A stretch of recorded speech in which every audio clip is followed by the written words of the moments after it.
It was the kind of morning suburbs brag about sprinklers, ticking palm fronds, whispering my wife kneeling by the tulips, with dirt on her sleeves, until three men in off-brand tactical vests walked up our driveway like they owned the deed to our lives. Compliance inspection, the tall one barked, flashing a badge that looked like it came free with a Halloween costume. My wife lifted her phone, calm, teacher steady. The slap that followed cracked the air like a starter pistol. Her cheek flared red. My blood went cold. I stepped through the screen door, not fast, precise. The swagger in their eyes drained when they saw me. In the grass, a phone buzzed, "Use force if needed, Jay." That was the first thread. Tug it, and the whole sweater of our neighborhood began to unravel. Forged authority, bought loyalties, and a plan whispered only as Phase 3. Some HOA presidents write fines. Ours wrote war. Before we dive in, drop a comment with where you're watching from and your local time. The morning should have been unremarkable. The Florida sun had just begun its climb, streaking gold across the manicured lawns of our subdivision. Sprinklers hissed in neat arcs, splashing water that sparkled like glass shards against the trimmed hedges. My wife Elena was kneeling by her tulips in a simple white blouse, her hair tied back, enjoying the small joy of tending her garden before school. She taught 5th grade, just 2 miles down the road, and mornings were her sanctuary, a half hour of calm before the noise of 30 kids filled her day. That was when the paper caught her eye. Bright yellow slapped across our fence like graffiti. I watched her from the kitchen window, coffee mug steaming in my hand, as she peeled the notice free and read aloud. Even from inside, I could hear the bureaucratic tone dripping from the words, "Fence height exceeds regulation by 2 inches. Unauthorized flag display. Compliance required within 72 hours. 2 inches. An American flag. That's what triggered the wrath of our homeowners association. I had seen more reasonable enemies in Kandahar. At least there they didn't hide behind clipboards and bylaw pamphlets. Elena shook her head, muttering to herself, then pulled out her phone. My wife has that instinct every good teacher develops: document everything. When a parent lied, when a kid denied, when a principal shrugged off complaints, she had receipts, and now she aimed the same instinct at the HOA. She started filming. That was the trigger. 3 men appeared at the end of our driveway, walking in formation that was supposed to look authoritative. But to me it screamed amateur hour. Tactical vests that looked like surplus store rejects. Badges pinned crookedly to their chests, sunglasses reflecting nothing but insecurity. They cut across our lawn without hesitation, stomping tulip petals beneath their boots. "Ma'am, cease recording," the tallest one barked. His voice carried the bluster of a man who'd practiced in the mirror. His vest was zipped so tight it looked ready to burst at the seams. The second man, shorter, bulkier, rolled his shoulders like he thought intimidation was a language. And the third trailed behind, hands twitching, as if he wasn't quite sure what role he played in this theater. Elena didn't move. She held her phone, steady eyes, calm but sharp. That was when the second man lunged forward and slapped her across the face. The sound cracked the air. A sound I hadn't heard in years yet. My body recognized it instantly. A strike, a violation, a declaration. Elena stumbled back, her phone flying screen, spiderwebbed on the grass, yet somehow still recording. Her hand rose to her cheek, fingers trembling against the red imprint blooming across her skin. And something in me, something buried deep beneath years of civilian restraint, clicked back into place. 15 years in the Marine Corps does something to a man. It rewires you. Instinct takes over where thought would hesitate. The screen door slammed behind me like a gunshot. I stepped onto the porch, coffee, abandoned posture, shifting into something these suburban imposters had never seen before. My feet planted, my hands loose at my sides, my breathing slow, measured. The tall one faltered first. His sunglasses couldn't hide the sudden dart of his eyes, the way his chest hitched, as if he felt the change in the air. Combat veterans carry something invisible, a weight, a history, a quiet violence coiled tight. I didn't need to raise my voice when I spoke. "You just assaulted my wife," I said evenly. "Bad decision." The words hung between us, heavier than fists. The bulkier one, maybe trying to salvage dominance, puffed his chest. "We're HOA enforcement." "You're in violation," I almost laughed. "Enforcement?" That badge was tin the vest, an ill-fitting costume, and the man behind it nothing but arrogance. But Elena, God bless her, was already lifting her cracked phone again, recording every second. Even injured, she thought like a soldier's partner. Evidence first, vengeance second. That's when the third man's phone buzzed. It slipped from his pocket as he shifted nervously.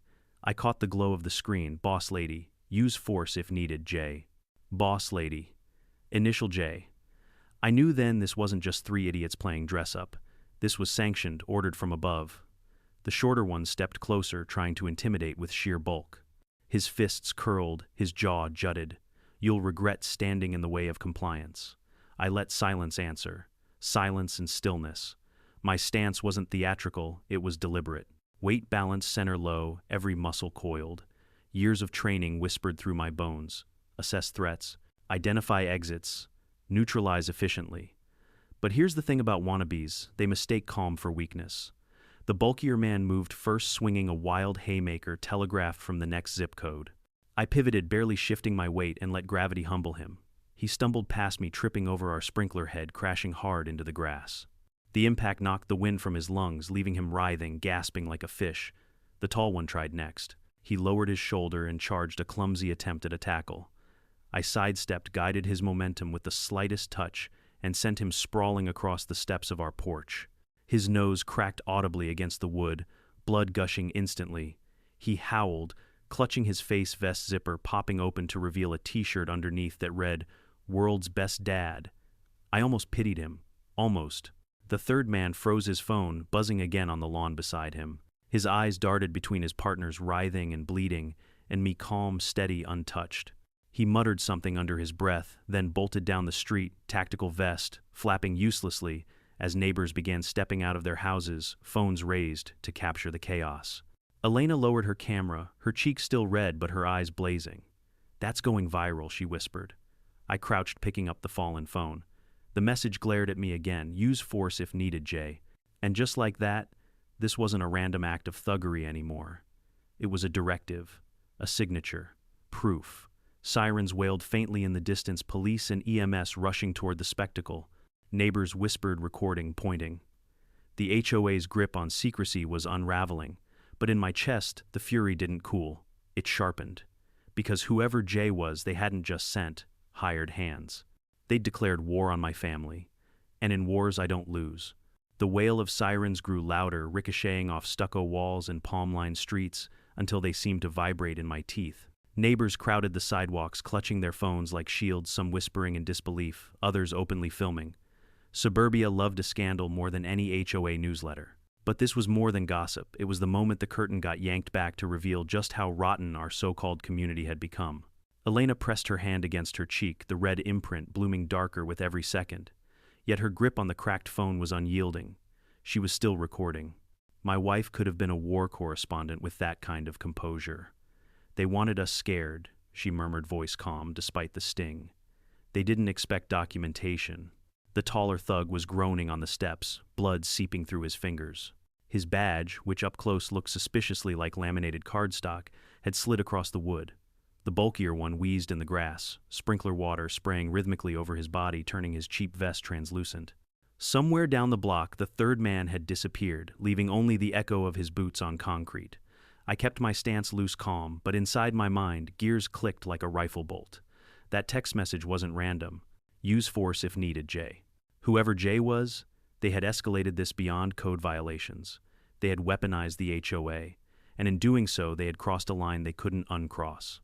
The first patrol car skidded into view lights, painting the street in red and blue. Two uniformed officers stepped out cautiously, hands on their holsters. Behind them, an ambulance idled, EMTs preparing gurneys.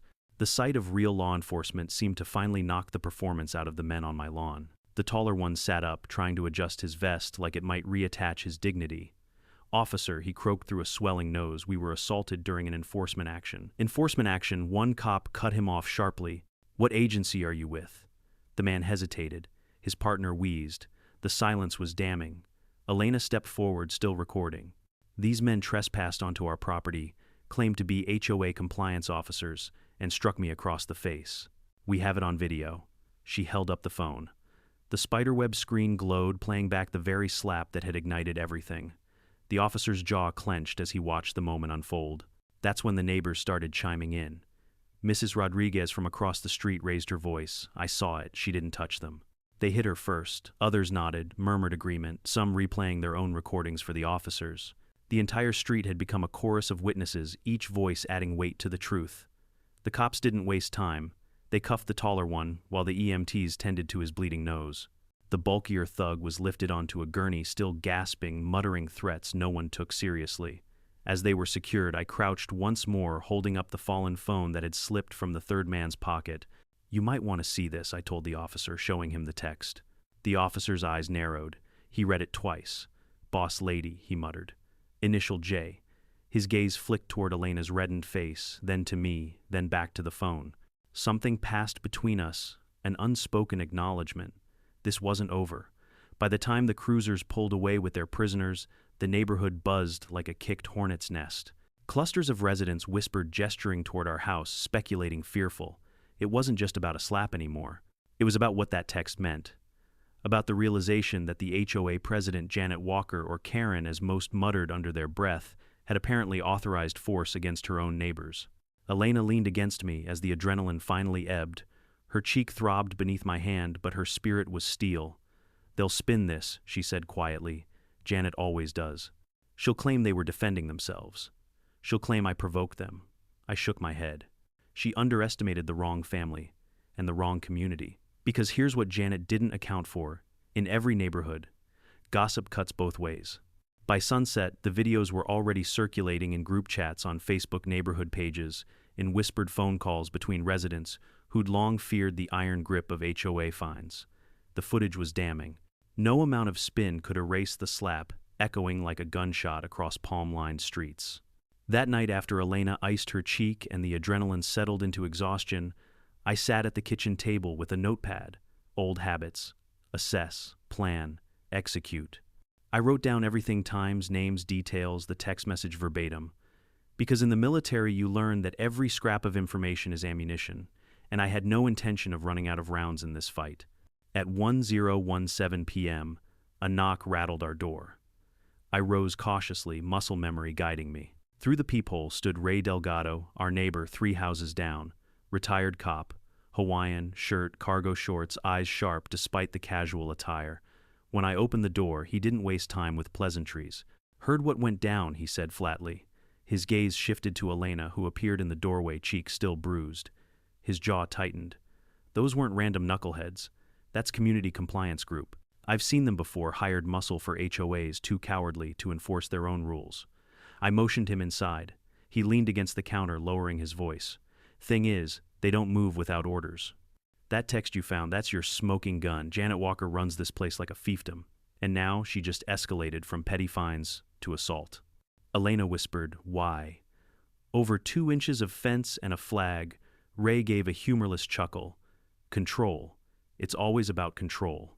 Today it's a fence, tomorrow it's your property. And once she proves she can break one family, the rest fall in line." I felt the words settle like lead in my stomach. He was right. This wasn't about tulips or fences. It was about power and Janet's obsession with wielding it. Before he left, Ray gave me a parting nod. "Keep everything. Document it all. This isn't just a neighborhood dispute anymore. This is a case." When the door closed, Elena looked at me with eyes equal parts fear and determination. "You think she'll stop?" I shook my head slowly. People like Janet don't stop. They escalate. And if she thinks a few hired thugs will scare us, she hasn't seen what real resistance looks like. The street outside was quiet again, shadows stretching long under the glow of lampposts. But beneath that calm, I could feel it tension thick as storm air before lightning strikes. The HOA president had drawn first blood. Now the neighborhood war had officially begun. By morning, the neighborhood looked unchanged. Lawns were still manicured with military precision, sprinklers still ticked in arcs across driveways, and joggers still waved politely as if the world hadn't cracked open 12 hours earlier. But beneath that thin suburban polish, I could feel it the same way you sense a tripwire even before you see it. Every neighbor who looked at us carried new awareness. Some nodded in solidarity. Others avoided our eyes, afraid of what taking sides might cost them. Elena's cheek had swollen overnight into a mottled bruise, purple bleeding into red. She refused to take a sick day, though. "If I hide, she wins," she said while buttoning her blouse. There was iron in her voice, but I saw the pain she tried to mask. Teachers were good at disguising fatigue for classrooms full of kids. But I'd spent years watching soldiers do the same thing. That same mask of endurance. I dropped her off at the school, scanning the parking lot, noting every unfamiliar car. Old instincts don't die, they just wait. As soon as I returned home, I set up at the kitchen table with my laptop and the notepad from the night before. Timeline, threat actors, evidence. Janet Walker had moved her pawns, and it was my job to anticipate her next move. At 9:03 a.m., the first call came. "Mr. Harris," a voice asked. Female clipped, rehearsed. "This is Community Compliance Group. We're filing a report claiming you physically assaulted 2 of our officers during a routine enforcement action." I almost laughed. "Officers," I repeated, letting the word hang in the air like a bad joke. "They were conducting lawful duties," she snapped. "Your actions may carry both civil and criminal consequences." I leaned back in my chair. "Ma'am, I have video evidence of one of your men striking my wife. I have neighbors' testimony. And I have the text message from your boss lady authorizing force. If you want to walk into court with that, be my guest." There was silence. Then the line went dead. So it was true. Janet wasn't backing down. She was doubling down. By noon, word had spread like a virus. Our neighborhood Facebook group lit up with posts. "Did anyone else see those fake cops on Maplewood Drive?" I heard Janet ordered them. No way, she'd never risk that. "I have video, I'll post it tonight." The comments churned into chaos, half defending, half condemning, but all acknowledging the storm. At 2:17 p.m., Ray knocked again, this time carrying a folder thick with printouts. He dropped it on my table like a detective delivering evidence.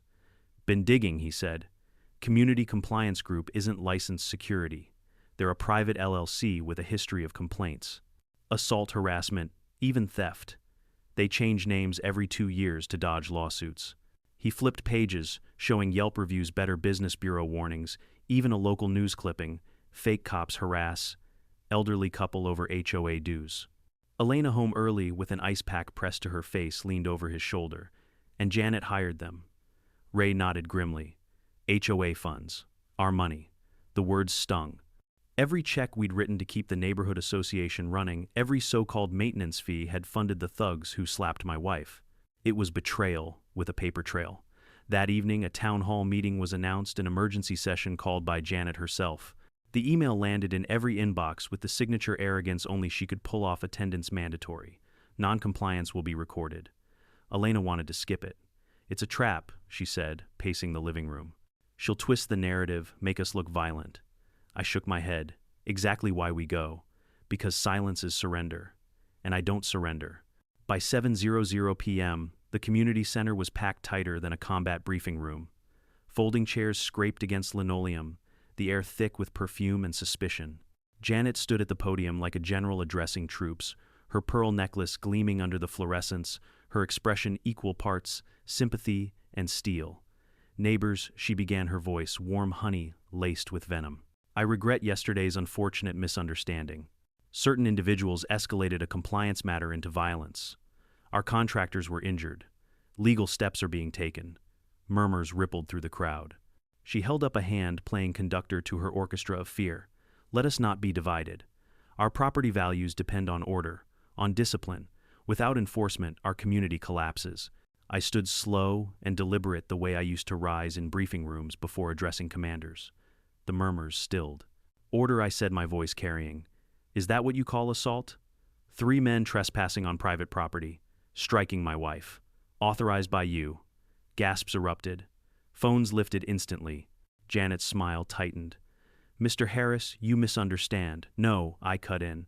"What we all misunderstand is how far you're willing to go. This isn't about fences or flags. It's about power. And you used our HOA funds to hire thugs. You didn't expect my wife to film. You didn't expect the neighborhood to witness. But we all did." I pulled out the cracked phone, playing the footage on full volume. The slap echoed across the hall. Elena's stumble. My step through the door. And finally, the text message displayed on screen: "Use force if needed, Jay." The room turned. You could feel it. Neighbors whispering, shifting, pointing.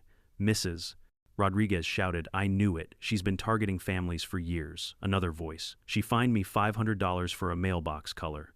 Now I know why." Janet's mask cracked just for a second. Her knuckles whitened on the podium. "This is slander," she hissed. Ray stepped forward, holding up his folder of evidence. "No, Janet, this is fact. And if you keep denying it, I'll be happy to walk it into the sheriff's office tonight." The room buzzed like a live wire. Neighbors divided, some horrified, some fearful, some still clinging to Janet's control. But the tide had shifted. For the first time, she wasn't untouchable. Elena squeezed my hand, her bruised cheek glowing under the harsh lights. "She's cornered," she whispered. I nodded, but I knew cornered animals don't surrender. They bite. And whatever phase 2 was the escalation hinted at in that text, Janet was already preparing it. As the meeting dissolved into shouting, one thought rooted itself in my mind: this wasn't the climax. This was only the opening volley. The real battle hadn't even begun. The community center emptied in chaos, neighbors muttering as they filed into the night. Some avoided my eyes, afraid of Janet's reach, while others clapped my shoulder in quiet solidarity. Elena and I walked home under the orange haze of street lamps, her hand gripping mine tightly. Her cheek was still swollen, but her spirit burned hotter than ever. "She's not finished," Elena said. I didn't argue because I felt it too. That text message about use force if needed was just a glimpse. Janet had more pieces to play. When we reached our porch, something caught my eye, an envelope taped to the door. No stamp, no return address, just my name scrawled across in thick black marker. I peeled it free and opened it beneath the porch light. Inside was a single sheet of paper, grainy photocopies of our mortgage statement, my military records, and Elena's school schedule. At the bottom, scrawled in pen, "Compliance is survival, non-compliance is ruin." Elena stiffened beside me. "She's threatening my job now," she whispered. I tucked the paper into my pocket and forced calm into my voice. "Then we expose her. With evidence, not fear." But Janet was already laying traps. The next morning, a sheriff's deputy knocked on our door with a summons. "Mr. Harris, there's been a complaint filed against you for assault," he said. The irony nearly made me laugh. The so-called officers from Community Compliance Group had accused me of attacking them. They were pressing charges. I handed him Elena's phone with the video queued up. He watched silently, his brows rising at the sound of the slap, the sight of my wife stumbling. When it ended, he exhaled sharply. "This isn't assault," he muttered almost to himself. "This is self-defense. And that," he pointed to the frozen frame of the text message on the screen, "that's conspiracy." He shook his head, gave me back the phone, and said quietly, "Get a lawyer. This is bigger than one case." By noon, my phone buzzed with calls from neighbors. Some wanted to testify on our behalf. Others were terrified, begging us to back down before Janet turned her sights on them. One older man, Carl, shuffled to my porch, wringing his hands. "Chuck, I respect you," he said nervously. "But Janet, she's got files on all of us. She knows who missed dues, who's behind on taxes. If you fight her, she'll bury everyone." His eyes darted toward his house, where his kids' bikes leaned against the garage. "I can't lose my home. I just can't." I understood his fear. Fear was Janet's greatest weapon, but that didn't make betrayal any easier to stomach. That evening, Ray showed up again, carrying something heavier than usual in his step. He dropped another file on my table, this time photocopies of checks and transfers. "She's siphoning HOA funds," he said. "Payments to Community Compliance Group, legal intimidation firms, even private investigators." I traced 5 years of transactions. This isn't sloppy bookkeeping, it's systematic theft. Elena leaned over the papers, her voice sharp. "She's running a shadow government with our money." Ray nodded grimly. "And she's got enforcers to keep anyone from asking questions."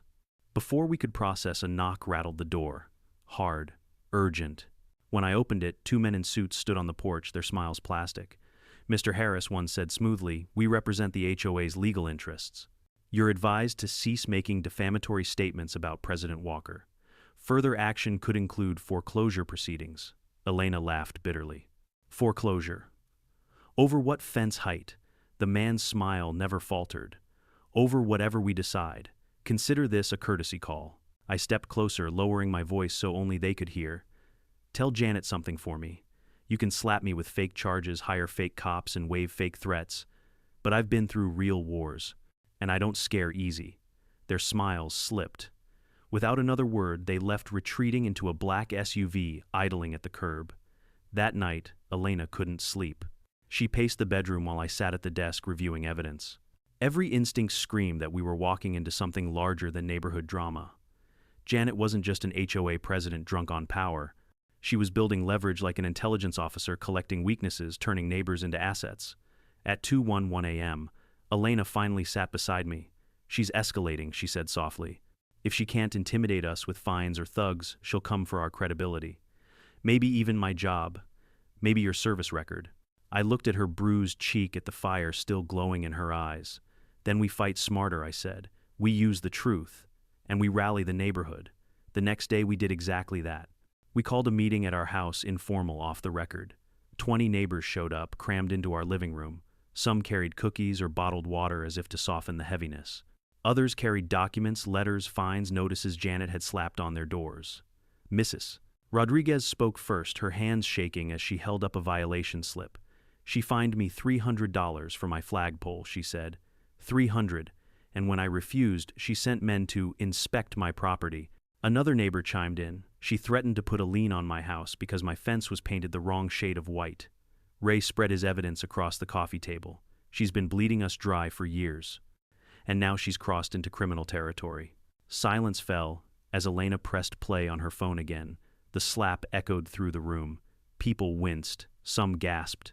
When the text message appeared on screen, you could feel the shift, fear hardening into anger. I stood. We've all been bullied. But this is more than fines and flags. This is organized harassment, extortion, assault. And if we don't stop her, she'll keep going. Today, it was my wife. Tomorrow, it could be any of you. For the first time, I saw something new in my neighbors' faces, not just fear, but resolve, a spark, the kind that spreads into fire. But even as hope flickered, I knew Janet was already planning her counterstrike. She'd lost control of the narrative, and people like her never let go quietly. The question wasn't if she would retaliate, it was how, and I had a sinking feeling we were about to find out. The morning after our living room meeting, the neighborhood felt different. People were no longer ducking their heads or whispering nervously when they passed by. They nodded at us, some even offered tight but supportive smiles. It was subtle, but it was there, a shift in the current. For once, fear wasn't the only currency Janet Walker traded in. But that fragile momentum didn't last long. By mid-afternoon, official-looking letters began appearing in mailboxes up and down Maplewood Drive. Each one bore the HOA letterhead in bold print. Elena opened ours at the kitchen table while I watched her face harden with every line. The accusation was sharp and surgical. Mr. Harris is under investigation for violent conduct that threatens community safety. Pending review, your property is subject to emergency assessment increases. I almost laughed, though. Bitterness burned in my throat. Janet was clever. She wasn't just retaliating against us. She was punishing the entire block by raising fees, ensuring resentment turned our neighbors against us. Divide and conquer. Classic strategy. But Janet underestimated one thing. Evidence talks louder than fear. By 6:00 p.m., Ray was back at our house carrying something that looked like a war trophy. A leather-bound notebook worn at the edges. "Got this from Agnes," he said, nodding toward the older woman who hovered nervously in the doorway behind him. Agnes was one of Janet's most loyal spies, or so we thought. She looked smaller than usual, her hands trembling as she held a tray of cookies. "I can't keep helping her," she whispered. "She has notes on all of us." I copied everything. Inside the notebook were neatly dated entries, each one chronicling neighbors' so-called violations, personal debts, and vulnerabilities. Next to Carl Mitchell's name, $2, 500 inches, unpaid fines. Leverage opportunity. Next to Mrs. Rodriguez, flag height violation. Husband unemployed. Pressure point finances. And scattered throughout references to me and Elena, ex-Marine husband. Wife works at school. Resistant. Use outside enforcement if necessary. Elena's hand trembled as she turned the pages. "She's not running an HOA," she murmured. "She's running a surveillance state." I scanned the entries, anger cooling into resolve. This wasn't just petty tyranny. This was calculated. And if this notebook ever reached law enforcement, Janet's empire would crumble overnight. The problem was, Janet knew how to counterattack. And she wasn't done yet. The next day, we walked into Polk County Courthouse for the preliminary hearing. Elena wore a crimson dress, her armor, and I wore the only suit I kept from my service days. Our lawyer, Claire, a sharp-eyed woman with a spine of steel, briefed us as we passed through security. "Janet's strategy is simple," she said. "She'll paint you as violent, unstable. Expect false testimony." She wasn't wrong. Because when the hearing began, the first witness called was none other than Carl Mitchell. My stomach sank. Carl, the same neighbor who had begged me not to push too hard, who had admitted his fear of Janet's financial grip. He shuffled nervously to the stand, swearing his oath, but his eyes never met mine. "Mr. Mitchell," Janet's attorney began smoothly. "Can you describe your encounter with Mr. Harris the evening of the incident?" Carl swallowed hard. He told me if I didn't support him against the HOA, he'd do to me what he did to those officers. He threatened my family." The courtroom gasped. Elena gripped my hand so tightly her nails bit into my skin. Carl's words weren't just betrayal, they were a knife, twisting deep. Claire stood quickly. Objection. We have video evidence and multiple witnesses contradicting this statement, but the damage was done. The judge's brow furrowed doubt creeping across his expression. That was Janet's plan. Plant the seed of violence, turn me from protector into aggressor. Then came the moment Claire had prepared for. She clicked a remote, and the courtroom monitors lit up with Elena's video. The slap echoed through the speakers, sharp and undeniable. My warning voice rang clear. Stand down, hands where I can see them. The jury of neighbors sitting in the gallery leaned forward, rapt. Then Claire dropped the hammer. Your Honor, this is a copy of the HOA president's private notebook obtained by a whistleblower.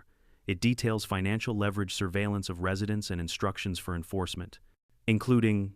She flipped to a page and read aloud. Use outside enforcement. Apply force if necessary. Target Harris family. The room erupted in whispers. Carl's face drained of color. He shifted in his chair, sweat shining on his forehead. Janet's lawyer tried to object, but Claire pressed forward. We also have evidence of payments from HOA accounts to Community Compliance Group, a fraudulent security company with multiple active complaints. This isn't governance. This is organized harassment. The judge leaned back, steepling his fingers. Mr. Mitchell, would you care to explain why your testimony directly contradicts recorded video and written evidence? Carl's lips trembled. His eyes darted toward Janet, who sat at the defense table, her pearl necklace gleaming under fluorescent lights. Then he looked at me, at Elena's bruised cheek, at the sea of neighbors glaring from the gallery. And I saw it, the collapse. His shoulders sagged, his voice cracked. She threatened me, said she'd take my house. I didn't want to lie, but I didn't know what else to do. Gasps filled the courtroom. The judge rapped his gavel for silence. Perjury is a serious offense, Mr. Mitchell. You may leave the stand. Carl stumbled down, looking 10 years older than when he'd walked up. Janet's face twisted a mask, cracking under pressure. The hearing adjourned, with no ruling, just an order for further investigation. But the tide had turned. We had exposed cracks in Janet's empire, revealed her black book, and shattered the illusion of unanimous loyalty. Outside the courthouse, Elena exhaled relief, flickering across her bruised face. She's cornered, she whispered. I shook my head, scanning the parking lot. Across the rows of cars, Janet leaned close to Carl, whispering something in his ear. His face went pale, his shoulders slumped even lower. It wasn't comfort. It was a threat. Ray appeared beside us, his voice grim. She's not done. People like her never stop when cornered. They escalate. And that was when I remembered the text on the thug's phone, the line that had haunted me since the slap. Use force if needed, Jay. That wasn't the end. It was the opening act.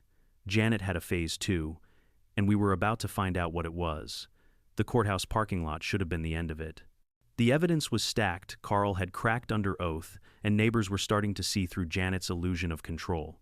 But if there's one thing I learned overseas, it's that a cornered enemy can be more dangerous than one on the offensive. And Janet Walker was cornered. That night, Elena and I sat at the kitchen table, surrounded by papers, Ray's folders, Agnes's black book, copies, our own stack of violation slips. The lamplight made the kitchen feel like a command center. Elena traced her finger over the words Phase 2 scribbled in Janet's handwriting. What do you think it means? She asked. Before I could answer, my phone buzzed. An unknown number. I hesitated, then answered. A man's voice, gravelly with age and cigarettes, came through. You don't know me, but we have a mutual problem.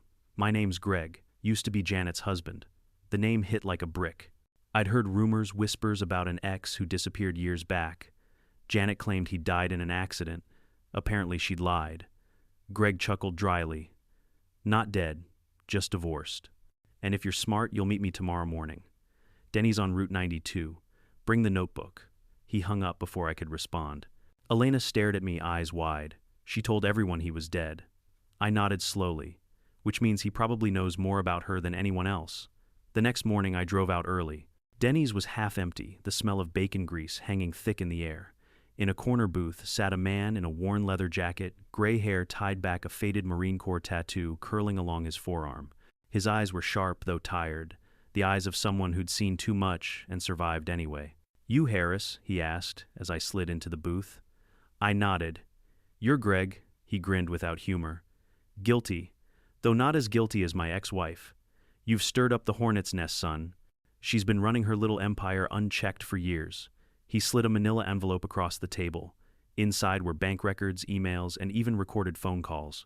One transcript caught my eye immediately, Janet's voice slurred and venomous. I don't care what it takes. Make an example of them. People respect fear more than bylaws. Greg sipped his coffee. She used my name to funnel money through shell companies. Thought I wouldn't notice, but I kept every scrap. I was biding my time until someone finally had the guts to challenge her. I frowned. Why now? Why help me? His eyes darkened. Because she crossed a line. Threatening your wife was one thing. But I heard about the school. She's been talking about using her influence to make a scene there. Something about phase 2. If she's desperate enough, she'll target innocent kids just to prove a point. The words chilled me. Elena's school wasn't just her job, it was a sanctuary for hundreds of children. If Janet really was planning something there, this battle wasn't just about us anymore. When I returned home, Elena was waiting, anxiety etched on her face. I spread Greg's evidence across the table. She read in silence, her hand tightening around mine.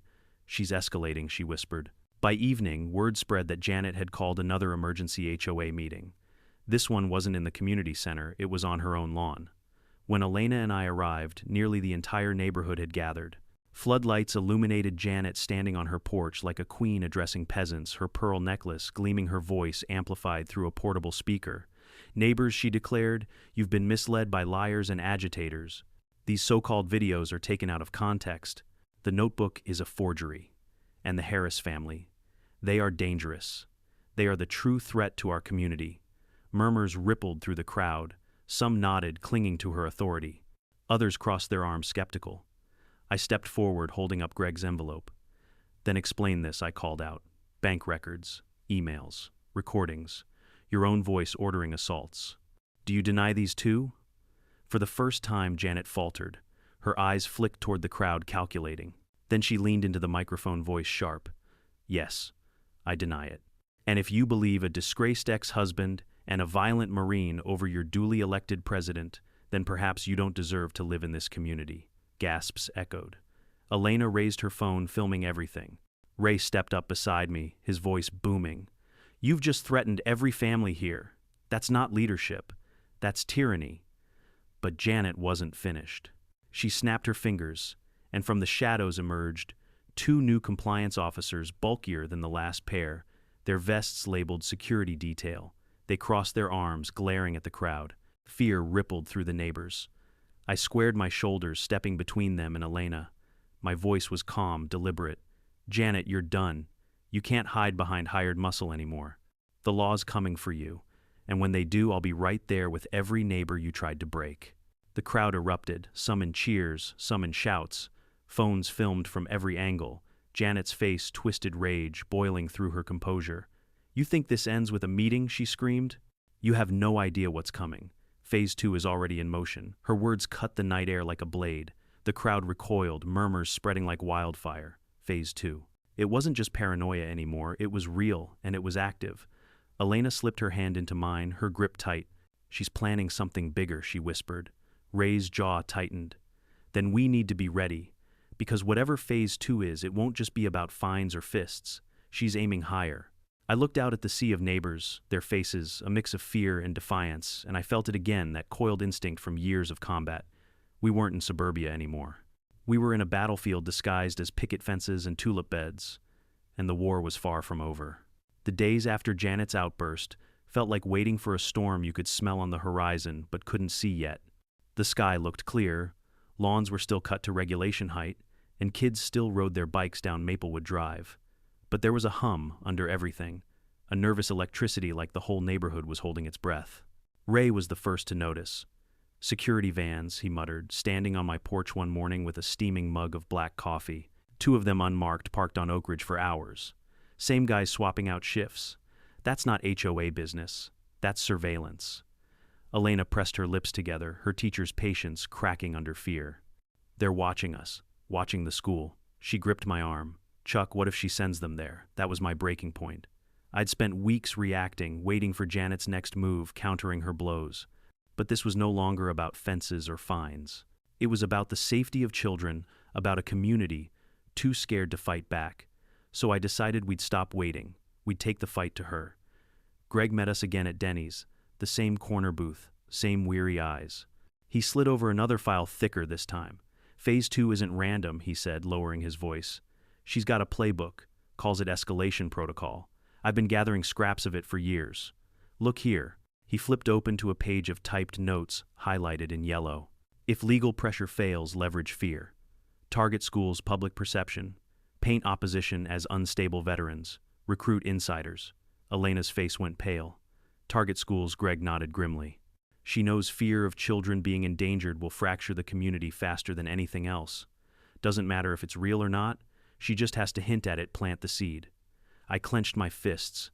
Then we make sure she doesn't get that chance. Ray leaned forward, stabbing a finger at the papers. This is enough to get the sheriff's office involved. But if she's recruiting insiders, we need to know who. The answer came faster than I expected. That night, a knock rattled our door. Carl stood there again, face drawn and haunted. His shoulders slumped like he was carrying invisible chains. I need to talk, he whispered. We let him in, though. Elena's glare could have burned holes through him. Carl wrung his hands. She's got me trapped. It's not just the fines. She made me spy on all of you. She has me take notes on routines, schedules, weaknesses. If I didn't, she said she'd foreclose on my house. His voice cracked. I betrayed everyone, and now she's threatening to use it. Ray swore under his breath. Elena crossed her arms. You testified against us in court, Carl. You nearly destroyed us. Tears welled in his eyes. I know, and I'll make it right. She wants me to help stage something at the school, an incident. But I can't let it happen. Please, tell me what to do. The room went silent. Even Max, our dog, stopped pacing and sat at my feet, ears pricked. Elena looked at me, and for the first time since this started, I saw fear in her eyes, not for herself, but for her students. I leaned across the table, my voice low but steady. You're going to help us take her down, Carl. You're going to be our inside man. Over the next 2 days, we worked like we were planning a military op. Greg brought evidence Ray coordinated with a deputy he trusted, and Carl fed us information from Janet's camp. Every note he passed us was chilling meeting times, fake violation slips she planned to distribute, and the kicker, a draft email addressed to local media painting me as a dangerous veteran who'd threatened to attack the elementary school. She's going to frame you, Elena whispered, her hands shaking as she read the draft. If this goes public, you'll be destroyed. I swallowed hard, forcing calm into my voice. Then we don't let it go public. We expose her first. The breaking point came at the next HOA meeting, called in a panic after rumors swirled about Janet's new safety initiative. The community center was standing room only. Janet stood at the podium, flanked by her hired muscle in black vests, their arms crossed like stage props. Her voice rang sharp through the microphone. Neighbors, you've heard lies. You've seen doctored videos. But the truth is this: we are under threat. From within. Mr. Harris has made violent statements, his wife has spread misinformation, and our children are at risk. She held up a stack of papers, waving them dramatically. This is why Phase 2 must begin: enhanced compliance, enhanced security. For your safety. Gasps rippled through the room. Parents clutched each other, whispering.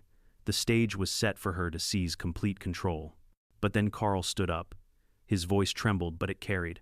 That's not true, he shouted. She forced me to spy on all of you. She told me to lie in court. She even made me write false reports about Chuck threatening the school. I can't do it anymore, the room erupted. Phones shot into the air, recording every word.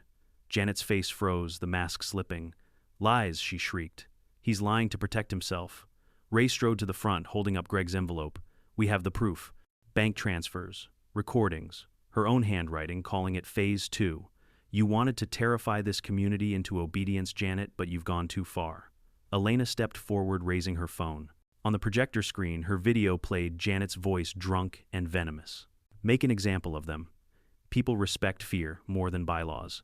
The room went still. No gasps, no whispers, just stunned silence. Then, like a wave, breaking voices rose. Remove her, someone shouted. She's dangerous, cried another. A chant built, filling the hall. Vote her out, vote her out. Janet's eyes darted wild, searching for escape. Her hired guard shifted uneasily as the tide turned. For the first time, she looked small, not a queen, not a tyrant, just a desperate woman cornered by her own greed. But even as she was escorted out under police watch, she twisted back her voice, sharp enough to cut glass.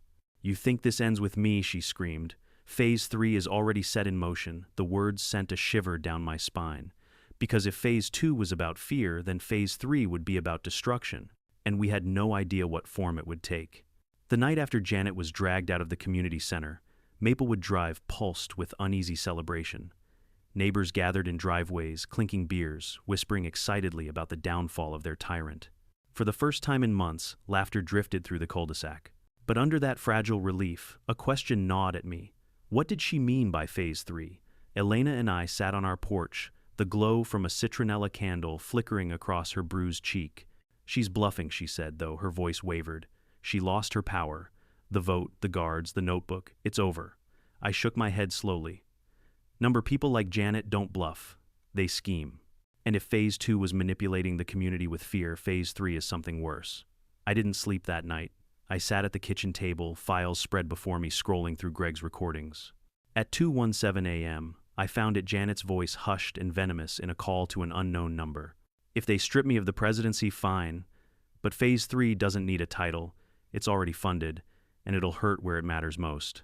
The next morning, Elena burst through the door after her shift at the school, pale as chalk. Chuck, they called a lockdown drill, but it wasn't scheduled. Someone phoned in a threat. Her hands trembled. The voice said they knew dismissal times, that kids would be safest if they stayed inside. My stomach turned to ice. That's it, Phase 3. We drove straight to Ray's house, pounding on his door. He listened silently as Elena recounted the threat, then disappeared into his study. Minutes later, he returned with a USB drive. Digital forensics team owes me favors. We traced a similar call last week to a number registered to Janet's shell company. Elena's eyes widened. She's threatening schools. With kids in them, Ray nodded grimly. That's federal territory. FBI will eat this alive. But if you want her gone for good, we need every shred of evidence airtight. That night we met Greg again at Denny's. His face looked older, worn down by guilt. She's lost it, he muttered. Back when we were married, she used fear to control. But now she wants destruction. She's obsessed with making you the villain, Chuck.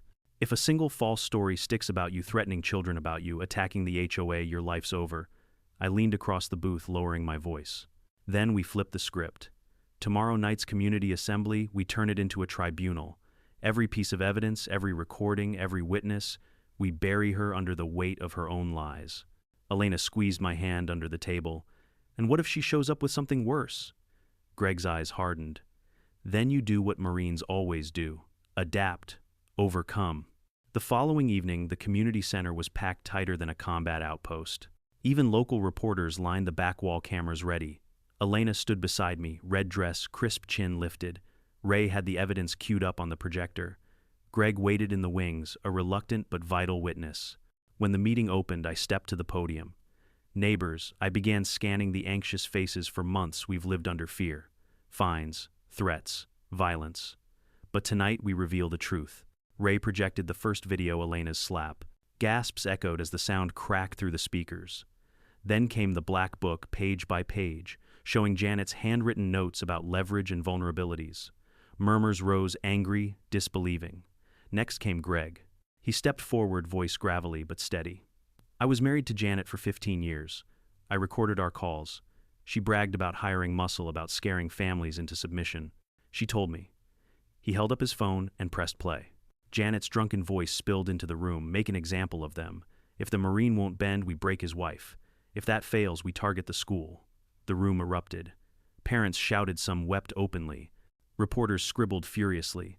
That was when the double doors slammed open. Janet stormed in, flanked by two men in dark suits. Her pearl necklace glinted under the lights, her smile manic. This is slander, she shrieked. You're being manipulated by criminals and liars. None of this is admissible, Ray stepped forward. Actually, Island Sheriff's deputies are here with warrants. And the FBI is investigating your threats to Sunset Elementary.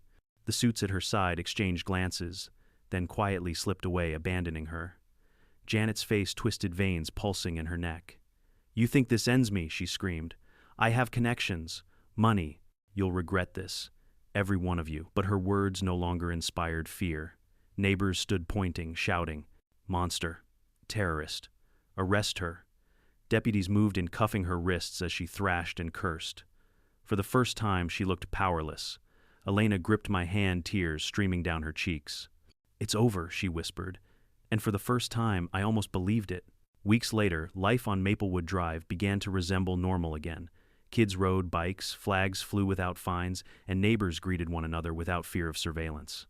Janet sat in county jail, awaiting trial on charges ranging from harassment to domestic terrorism.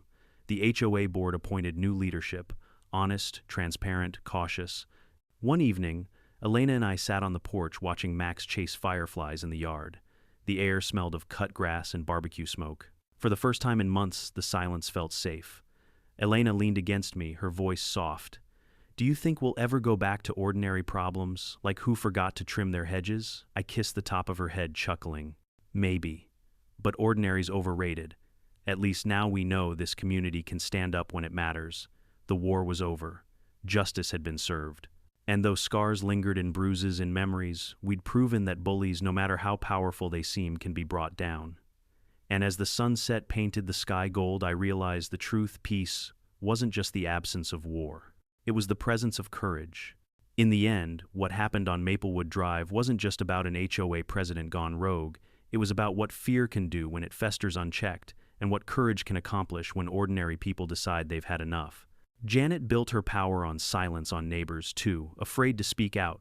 But the moment one voice stood up, then another, her empire of intimidation began to crumble. Life will always bring us bullies, whether in a uniform behind a desk or holding a gavel at a neighborhood meeting. What matters is how we respond. Do we bow our heads and hope they pass us by, or do we lift our voices and protect those we love? True strength isn't measured in fines or threats.